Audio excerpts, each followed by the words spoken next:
Welcome to the Maria Liberati Show, where food meets art, travel, and life. This is Maria Liberati. So what does food mean to you? Well, this month we're celebrating Italian American Heritage and Culture Month for the month of October. And today's guests are helping me celebrate. We have Mike Benayoun, who is the founder of a really cool website, 196 Flavors. It's actually been expanded into an ebook series. And we're going to take a trip around the world with all these flavors from all over the world and discuss some authentic Italian recipes and just authentic recipes from all over the world. And Luisa Livorno Raimondo, who is the author of a historical fiction book called Beyond the Cobblestones, will also be my guest. And I'll be sharing some tips. You know, the kitchen is an important room for those of us that love to cook. It's a really important room.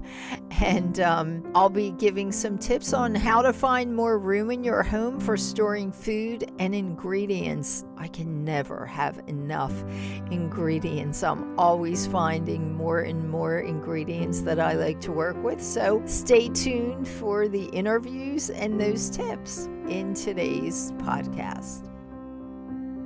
And I just wanted to mention that you can like and share this month's episodes on social media. Please do. Please share with your friends. And I know a lot of you have been sharing with your friends. We're up in the thousands of downloads, which I'm really happy about. Thank you all for sharing some of our podcast episodes with your friends and family. And if you put a review on anywhere that you listen, share that review on social media. You can hashtag it the Maria Liberati Show, and you'll be entered in a giveaway.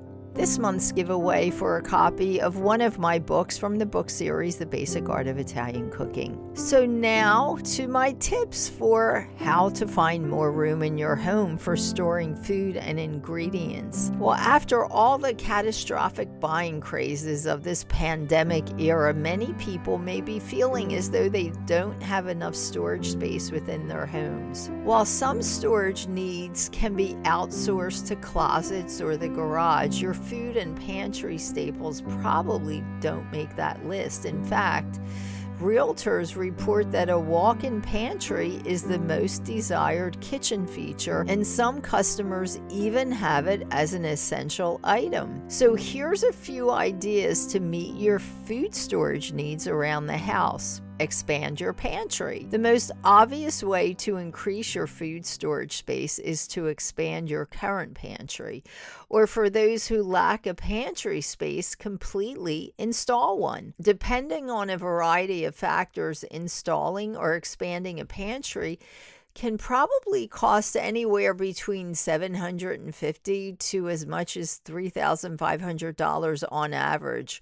Regardless of the scope of your particular project, expanding or installing a pantry is a pretty safe investment in terms of resale value also. And in the case that you're not looking to spend a lot of cash for a professional expansion, just try revamping the way you organize your staples within the pantry itself. Consider installing additional shelving space in your pantry, or even trying a simple fix of a tiered step organizer for spices, jars, and canned goods. Use a basement. Using your basement as a pantry most likely won't solve all of your food storage issues, but it will help to control overflow and allow you to make that extra trip to one of those big box stores you've been wanting to do. A word of caution though, basements are notoriously damp and cool, and unless you have a finished one with climate control, the coolness factor can be good for food storage, but the dampness is definitely not. Before using your basement for food storage, consider waterproofing the area. Waterproofing can help avoid mold and mildew issues when storing food in your basement. And waterproofing is a good thing anyway. You definitely don't want to have any mold or mildew issues in your house. How about repurposing an old bookshelf? In the case that you don't quite have the funds for a new pantry or that your home doesn't have a basement, you can also try repurposing an old bookshelf. If you're the DIY type, this can be a really fun project, and even if you're not, it's an easy enough project for novices too. Old bookshelves can be sanded down and repainted with a fresh coat of paint or even wallpaper for some colorful accents. If you like a more trendy look, why not give these types of shelves a try? Finding enough space in your house for food storage can be a bit of a hassle, but there's one thing that almost everyone can agree on. It's definitely essential.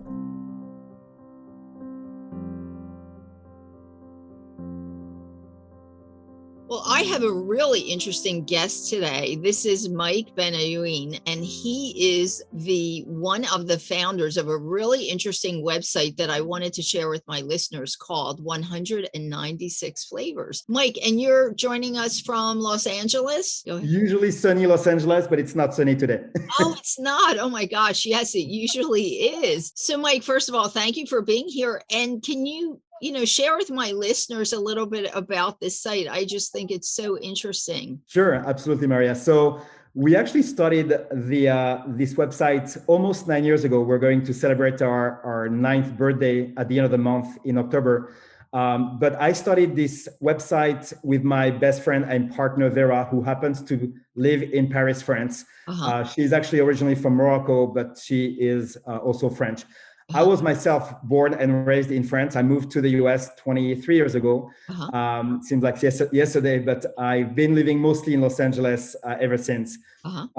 I had this crazy idea at the very beginning of starting what I would call a blog at the time, which was strictly a hobby between friends. And this crazy idea was really to prepare, execute, and document one authentic recipe from every single country in the world. And that's where the name came from, 196 flavors, because there's 196 countries in the world, depending on the source, but give or take. And that was our initial goal. And we finished that goal in about a year and a half. But we had so much fun that I'm like, you know what, why are we going to stop here? Let's just continue and let's explore or re-explore cuisines where we only really did one recipe, like Italian cuisine or French cuisine or Chinese cuisine, are so extensive that it would be a shame to just summarize it to just one recipe.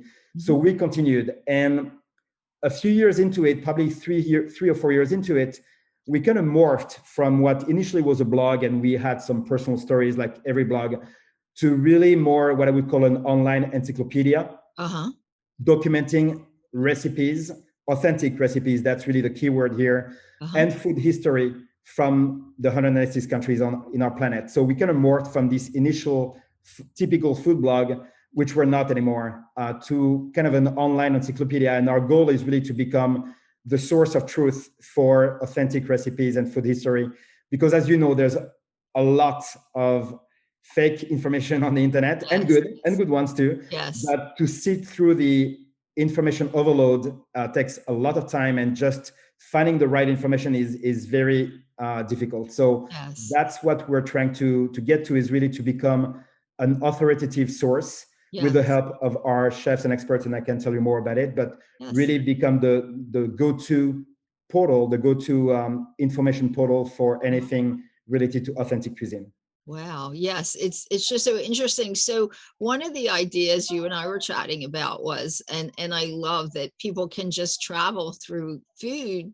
And I tell people that all the time, especially with everything going on. It's somewhat difficult to travel, especially if you have kids. It's just very too difficult to travel. Besides some places you're not able to, but you can really travel through your food and your kitchen. So I know we were chatting about, so this month, and I had told my listeners, the month of October is Italian American Heritage and Culture Month. And I like to celebrate really Italian traditional recipes. But one of the things that I always found that was interesting, I lived in Italy for quite some time before all of this going on. And I found it was interesting that the Riviera, the French Riviera and the Italian Riviera, have very similar way things that they cook with. They actually on the Riviera, like in Provence, they have this wonderful olive oil that they produce. And I noticed when you go to all the open air markets, it's just all about the fresh herbs. So they use lots of fresh herbs in their cooking, which they do in Italian cooking as well. So I don't know if you can maybe, I thought, for the listeners, I always do staycations to Italy, to Tuscany and Rome and Florence and all these places, but Venice. But I think it'd be neat to really add something to their background, is doing a staycation maybe to some of these towns. Corsica, which was once owned, I think it was part of Italy, Provence, some places like that. Any ideas for any type of staycations? Yes. So the one thing I would mention before we get into it is Yes. the boundaries as we know them today of Uh-huh. all those countries Yes. a lot of them are fairly recent. Not all, but a lot of them are fairly recent. Even Yes. Italy as a country is 150 or 200 years Yes, old. So a lot exactly. of those countries as we know them today are fairly recent. Yes. Having said that, when you look at authentic traditional cuisine, Mhm. they're not bound by those borders. They have been around for a while, for centuries, sometimes millennia. Yes. So the idea here is even though we are talking about cuisines from different countries, a lot of times what we have seen, which is obvious, is a lot of those cuisines are really very similar when you're looking at the neighbors. Yeah. So Provence is an example, and the north of Italy, which of course share a lot of similarities. And I would go even further when you're looking at the Mediterranean countries. Yes. There's a lot of local ingredients and Yes. techniques that are very similar. Yes. So it's not just France and Italy, but you could include a lot of other Mediterranean countries. Yes. Olive oil is obviously one that you find in Greece and in other Mediterranean countries, but you have access to the same exact local ingredients with very small differences. Hence, you're going to have very similar recipes, sometimes the same with different names. I was mentioning to you that soca, which is very known in the south of France, which is a chickpea flour galette or flatbread, cooked over fire. And it's the same as farina in the north of Italy. And it's also known, by the way, in the north of Africa under the names of kalentenka, I think, and other names. But it's the same exact recipe, just with different names. So you will see and you will find a lot of those, not just in the Mediterranean or between Italy and France, but in a lot of other countries, you will see those similarities. Talking about Italy, it does not stop at those borders, the physical borders, but you will also find a lot of Italian recipes. We talk about Italian American heritage, but if you go to South America, to countries like Argentina or Uruguay, there's a ton of Italian recipes, which, like in the US, some have evolved, some are not maybe traditionally Italian, but they have kind of evolved and incorporated some of the techniques and ingredients from South America. But Pasqualina is one example, which is a pie with spinach and eggs, which is probably more famous now or Vitel Tonato. So another one that was adapted, but very similar to the Italian version, which we find in Argentina. So it does not really stop with the physical borders or the neighboring countries. Sometimes you can find those influences in a lot of other places. And I love also because one of the things I loved about living, I lived part of the year in Europe, was that there's so much more. Well, obviously they're older countries than the US. We have history too related to our food, but in Europe, the food, and Europe and South America, the food is really tied to the history. So it's just a really interesting way to also, I think, even for parents, if you have kids, to like teach your kids about the history of the world or about those countries through the food. But hey, even if you don't have kids, it's a way for you to learn. It's just a very interesting way to learn some really, really interesting history from the foods that you may have, these traditional foods that we're just so related to the history and the places that, Absolutely. And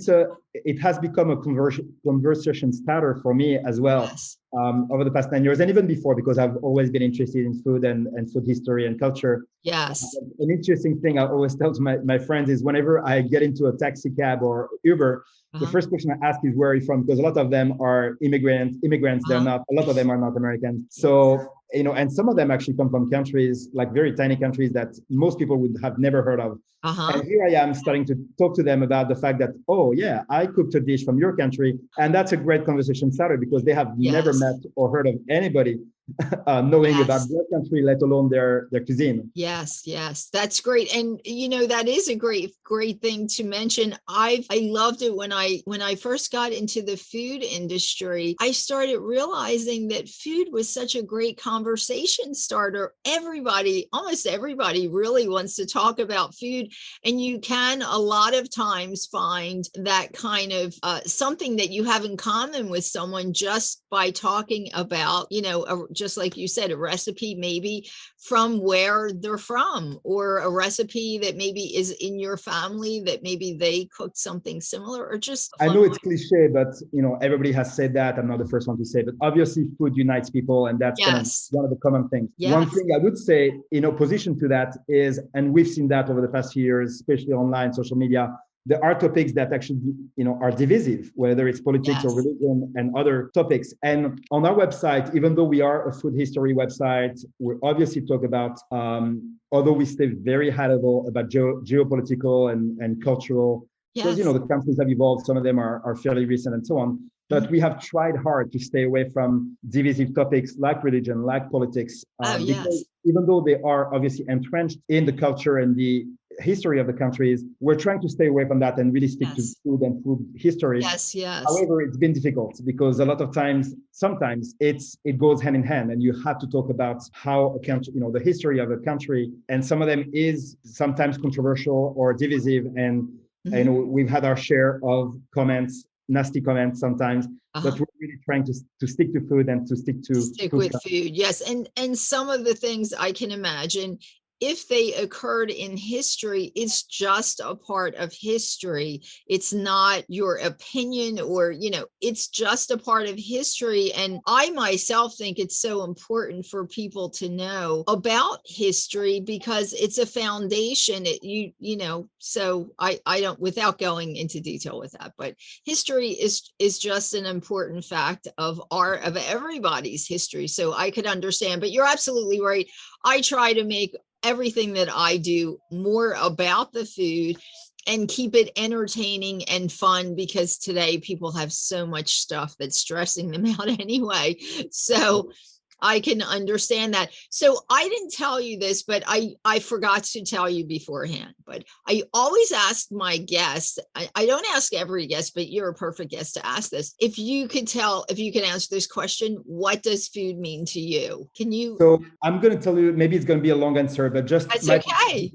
Yes. So I was born and raised in Paris, France. However, Yes. my parents are Jews from North Africa. So they Uh-huh. came to France when they were fairly young. Ah, My yes. father was born in Algeria to a Moroccan mother. So Uh-huh. it was Algeria and Morocco, and my mother was Tunisian. But Uh-huh. like I said, they came to France when they were very young, and they never went back. So Right. I was raised in a culture that is very much about food, not only, but, and there's a lot of cultures like this, by the way. This is not uh, Yes, you know exactly. atypical, but very much about food and Uh-huh. celebrations and so on. Right. So that's what I was raised on, even though that's not the only cuisines I was raised on. Obviously, being in France and European, you have access to a lot of Yes, different cuisine. yes. But the funny thing is, people always cooked for me when I was a kid, whether it was my grandma or my mother, or Uh-huh. But when I moved to the US in 1999, actually, Mhm. and I love food and I love to dine out, Yes. I saw myself, and I love to entertain as well. And I'm like, Yes. okay, I'm gonna have to start cooking. So I started to replicate a lot of dishes that I was eating at restaurants because I'm very, very curious as a person, and I really Yes. want to, try new things and discover. Not everything was a success. I failed too, but you don't learn if you don't fail, right? No, But exactly. You have to try first, and that's how you learn. Uh-huh. so that's really when even though I've always been about food and I always loved eating, Right. When I moved to the US, I was almost like forced to start cooking and learn about cooking. Right. And over fast forward a few years later, I was really getting better and better. And that's when I asked Vera if she wanted to partake in this idea. Yes. 10, 12 years later. But those were my, formation years when it comes to like really everything that, that's what it means to me. Food was always a big part of my life, being raised in this culture. Yes. But when I moved to the US is really when I executed on this passion. Wow. Yes, there are lots of cultures. Obviously, Italian is one of them too. It was always a big part of my life. So that's really nice. So we wanted to tell listeners that you also publish ebooks on some of the topics from your website. Is that correct? That is absolutely correct. So we started about a year and a half ago, and so far we have 6 ebooks. By the way, our website is available in English, French, and Spanish, not Italian yet, but we cover, a pretty big population. Yes. In addition to that, our ebooks that we started publishing a year and a half ago are also available in French, English, and Spanish. And so far we have 6 ebooks available covering. So what we do is we cover typically a region or one country when it is obviously a big cuisine. Like we just published our French cuisine ebook. It's just French because, there's no other countries that we could incorporate in that. We are about to publish our Italian ebook by the end of the year. Wow. And on this occasion, between now and the end of the year, we wanted to extend a discount for your listeners. So if they go to our website and if they use the code Maria20, MARIA20, they will get 20% off any ebook that they choose. And like I said, the Italian ebook will come up by the end of the year. Our ebooks are obviously include the recipes, the food history behind each recipe, but they also include introduction chapters to each country that we cover, covering what we discussed, the history of the country, but really delving into the staple ingredients, spices, herbs, and staple dishes by course that really define the authentic cuisine of the country. Wow, that's great. Well, thank you for that. That's great. And also, we've told people the title of the website. So is it just 196flavors.com? Is that how they go there and find it? 196flavors.com. That is correct. With the American spelling, sometimes people add the U, but no, it's ORS. FLAVORS.com. Yes, that's great. Well, Mike, is there anything else you want to tell us before we go? Thank you so much for being here. Thank you so much for having me. The only thing I wanted to mention, we kind of touched on it. I want to make sure one thing that actually makes us different is we partner with local chefs and experts. Some of them are actually Michelin star chefs in their own country. And they are the ones who actually validate our research and our recipes. So you can be assured that the content was actually very thoroughly researched, but also validated by a local expert in the country. Oh, that's great. That's good. Very good to know. Mike, thank you so much for being here. And we look forward to hearing more in the future and having you on again. Thank you so much, Maria. Thank you for having me. Thanks. Have a good one. Thank you. So I especially wanted to have her on for this. So my special guest today is Luisa Livorno Raimondo. Did I get that right? Yes, you did. It sounds perfect. So I especially wanted to have her on for this month because it's Italian American Heritage and Culture Month. And Luisa is an author, and she wrote a historical fiction novel that it just fits in with this month's theme. And it was just released, and I wanted my listeners to hear about the book. So, Luisa, thanks for being here, and tell us about the inspiration for writing this lovely book. Oh, Beyond the Cobblestones. I'm sorry, I didn't mean to interrupt you. No. It's called Beyond the Cobblestones. Yeah, that's okay. Thank you very much for having me here today. It is really such a pleasure to be able to talk to you about the book and everything, and all of your listeners. So, as you said, the name is Beyond the Cobblestones. It just came out September 16th of 2021. And it is inspired by my mother's life and all of the stories that she told me growing up about her childhood when she was growing up in a small town in Orsata. The town is Orsata di Puglia. So it's in the Puglia region of southern Italy. And she was, she grew up in that town, and she was very poor. They didn't have a lot of opportunities. They often didn't have a lot of food. So all of the stories that she told about those times growing up in her small town really just intrigued me. I always was so fascinated by the difference of how she grew up versus how I was growing up in Philadelphia. We never really lacked for food. We didn't have a lot, but we had enough. And I just always was very interested in it. So the inspiration really started with all of those stories that she told of her youth, and then ultimately her journey and how she got to the United States. Wow. So is there some interesting, without giving the book away, just some interesting parts that you can share with us? Yes. So as I mentioned, they often had some trouble with food, and and I know your show highlights Italian food so beautifully. And the way that my mother grew up in her town was pretty much eating poor man's meals, poor man's Italian food. And it was beans, and it was greens, and it was pasta that they made every day by hand, which she hated doing. And to us is like a delicacy today. Yes. And she said it was a treat if they could buy pasta already made. And they only did that maybe for Christmas or something like that, because it was such a treat to buy already made, pasta in a bag or a box. So really the food stories are quite fascinating to me. And one of them most specifically was when they didn't have enough food. My grandmother didn't have enough food to feed her children. And at the time there were 8 of them. And she kind of tried to keep them sleeping one day. She just didn't have food to feed them.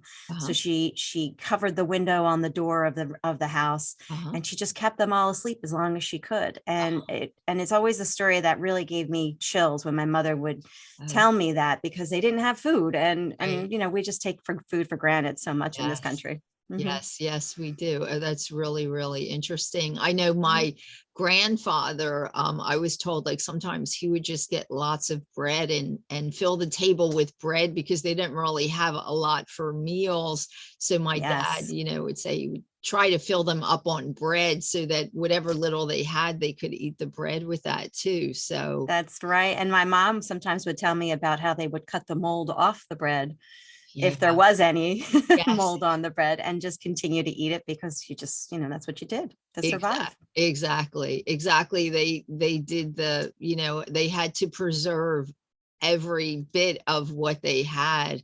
So, but yes, it is it seems foreign to us here. But yes, that's really, really interesting. So how, or again, without giving away the book, but how did your mom come here? Like, what age was she when she came here? Well, in the book, I did fictionalize the story and the people. The towns I kept the same, but I did change a little bit of her path and the people involved, and her age. So in the book, she gets to the United States at around 18 on her own. And, it's just really an interesting story how she gets there. So I don't want to give away too much of that. So we won't give that away then. Definitely right. not. I didn't know if she married somebody, came over, but yes, let's give that away. That's all part of that. That's all part of the story. And book number 2. Oh, there you go. So there's a book number 2 then coming out. Wow. There will be. Yes. Wow. And how about any interesting, now I know you just told us about that they ate the poor man's food, which is known as cucina povera in Italian, the peasant kitchen. Any other interesting like food stories or any recipes that maybe you can share with us? So the recipes that my mother has always used, and really her recipes are all just kind of throwing things together depending on what's available. And that's how I was raised. That's how she still cooks. And it's how I ultimately cook for my own family. So I will often open the fridge and just see what's available, or I'll go to the market and see what looks good and come home and make it. And it tends to revolve around greens, a lot of pasta with greens or pasta with beans. Mhm. For my mother's time, she was lucky to get a little bit of meat in there. We have the ability to have a lot of meat dishes. So I will often make, one of my favorites is orecchiette pasta with broccoli rabe and sausage. Oh, there you go. And yes, and I tend to put in a little bit of crushed red pepper when I'm frying the oil and the garlic to make that dish. And my kids really do enjoy it. So Oh, that's great. that's, That's that's probably my favorite. That's a delicious dish. And for my vegan or vegetarian friends out there, you can just use vegetarian style sausage and do the same thing. Right. It's really a delicious dish. Or Mhm. you can leave out the sausage and just do the white beans. Well, you could do Yeah. that, but it's really good with the vegetarian sausage. I'm sure. actually vegetarian, so I Ah. do with the vegetarian sausage, and it's great because it just tastes. I mean, there's not really a difference in taste, and you Right. saute it with the olive oil, garlic, just like you said. Wow, that's great.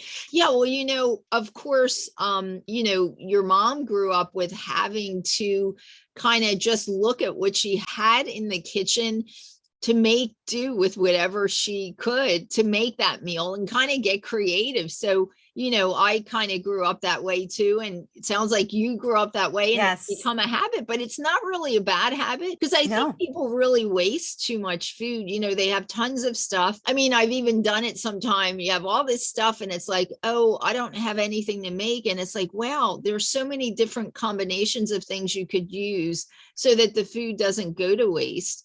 That's right. And so that's definitely a good thing that I guess Mhm. you've taken from your family's history.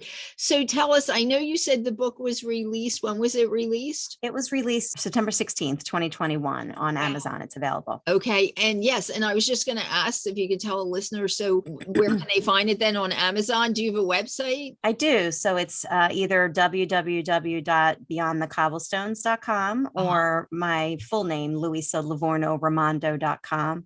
Okay. You can also go to Amazon and type in Beyond the Cobblestones and it'll come up there, which right now I have the audiobook, the ebook and the paperback available.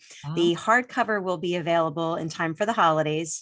Should be the beginning of December. That's And then I'm currently working on recording the audiobook, which is really fun. Oh, yes, that'll be great. That will be great then. That's Yes. great. Mhm. All right. Well, and so you said there's a second one that we'll be looking for, right? Because you have a follow-up to this book. I do. So it's basically my main character's name is Claudia, Claudia Valentino to be specific. And it, as I said, the first book is her journey through Italy to the United States. And then the second book that I'm working on now is what happens when she gets here. So. Oh, okay. Oh, that's interesting. All right. Well, something we'll have to look for, and please let us know when you have that book, and we can certainly have you on for that. Yeah, I'm thinking it'll be this time next year, probably in the fall of 2022 should be available. So I will definitely let you know. Yes, definitely reach out to us. Great. Yeah. All right. So Luisa Livorno Ramondo, and I said that right? Yes. Yes, you did. Yes. LuisaLivornoRamondo.com. I know it's a mouthful. Well, my name is a mouthful too, so I should be used to it. Mine is really Maria Teresa Liberati, so it's a mouthful also. No, that's a beautiful name too. Thanks. So thanks so much for being here, and yes, keep us posted on the second book, but look for Beyond the Cobblestones on Amazon.com or probably anywhere you can find books online. Anywhere you buy books, Barnes and Noble or anything like that, and you need to find. Great. All right. Thanks again. Thank you. Thanks for listening to the Maria Liberati Show. And thanks to my producer, Britton Roselle, and this week's guest, Mike Benayoun from 196 Flavors, and Luisa Livorno Ramondo, author of Beyond the Cobblestones. And Mike from 196 Flavors has asked me to tell all my listeners you can go to their website, 196 Flavors, and put in the coupon code Maria20. That's the number 2, the number 0, and spell out my name, MARIA, and then the number 2, the number 0, for a 20% coupon for any products on his site. I believe it's the ebook. So again, you can go to 196 Flavors and put in that special coupon just for my listeners. You can find the Basic Art of Italian Cooking book series and the Basic Art of book series at marialiberati.com, at artoflivingprimamedia.com, amazon.com, and really anywhere books are sold. And again, if you write a review on any of the sites that you get your podcasts on and share that review of this podcast on social media, you'll be entered in a giveaway for a copy of one of the books for my book series. Please be sure to, when you share it, to hashtag it The Maria Liberati Show. And you can also find me at, as mentioned, marialiberati.com, on Twitter at Maria Liberati with a capital M, on Facebook at Chef Maria Liberati, on Instagram at Maria Liberati, on LinkedIn at M Liberati, on Pinterest at Maria Liberati. Let's see, you can also find me on the Basic Art of Italian Cooking by Maria Liberati channel on Roku. And until next week, peace, love, and pasta. And thanks for listening.